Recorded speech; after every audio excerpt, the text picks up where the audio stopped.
Black representation in cinema, both in front of and behind the camera, has long been an issue of examination that reflects and responds to social and political issues.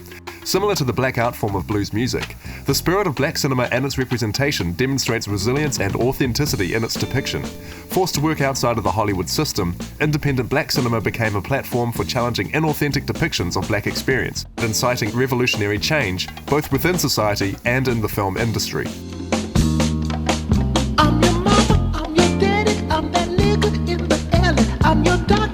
A key figure in independent black cinema was Oscar Micheaux, whose feature film Within Our Gates was an impassioned response to D.W. Griffith's The Birth of a Nation.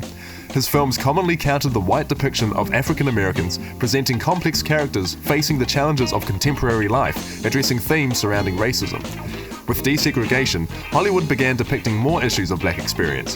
However, these depictions tended to be dictated by white perspectives, employing white liberal-friendly stars such as Sidney Poitier in leading roles. Independent cinema again challenged these depictions, such as Cassavetes' Shadows, drawing influence from neo-realism cinema to emphasize authenticity. It wasn't until Melvin Van Peebles' Sweet Sweetback's Badass Song, released in 1971, that Hollywood noticed the commercial appeal of black representation. Sweetback was a reaction to the civil rights movement, embracing a more militant form of activism reflecting the ideologies of the Black Panthers. Van Peebles utilized reclamation of damaging stereotypes, such as the black buck and prostitutes, to challenge white authority and hegemony. They won't bleed me. Niggas scared and pretend they don't see. Just like you, Sweetback! Just like I used to be. People were always commenting on my film being a little weird in the subject matter and the angles I used and the superimpositions and things like that. I figure that came from the fact that I was self-taught and missed the technological colonization of the white aesthetic. Van Peebles' eschewing of white hegemony is also observed in the production of Sweetback, where, under the guise of filming a pornographic film, Van Peebles circumvented union regulations in order to hire black workers and the black community.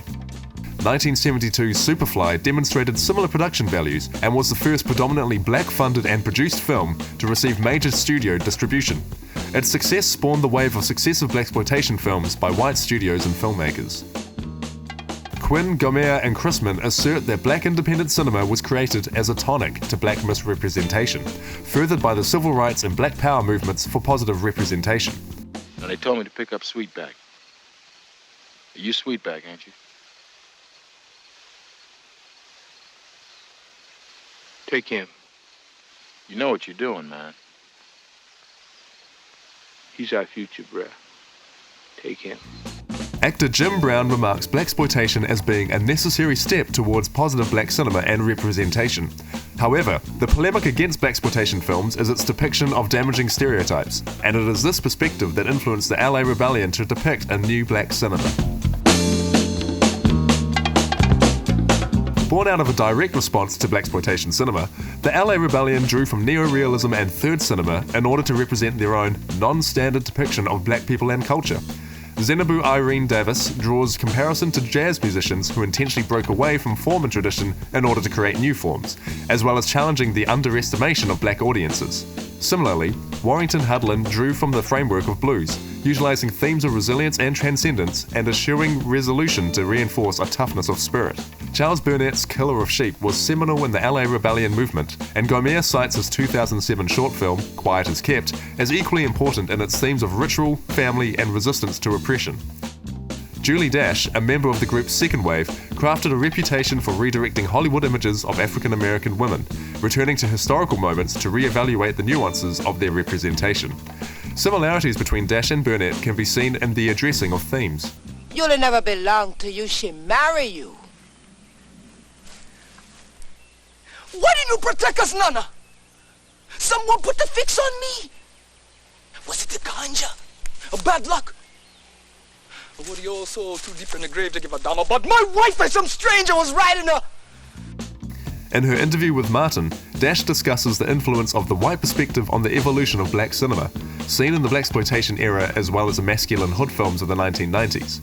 Careful not to dismiss the positives of these eras, Dash does question the validity of representation when these films are made to cater to white expectations. The success of Tarantino, with his work influenced by blaxploitation films, as well as his 1997 release Jackie Brown being a homage to, Dash's notions of white perspectives on black cinema raise questions of validity surrounding representation and reignites the polemic aimed at blaxploitation films in service of white filmmakers and audience. Black representation in cinema has constantly struggled with the hegemonic representations deemed by Hollywood. When asked what changes they wish for black representation, Dash responded with a wider variety of films to portray black characters and experiences, separating from the stereotypes of urban hustlers and soldiers, and including their representation in other genres such as fantasy and sci-fi. Burnett states that self-esteem has to be rebuilt and desires more depictions of emotions, growing up, and self-development. As contemporary directors such as Barry Jenkins and Ryan Coogler transition from independent filmmaking to Hollywood blockbusters and continue to create films that reshape black representation, it's fair to assume that both Dash and Burnett's desires will be met.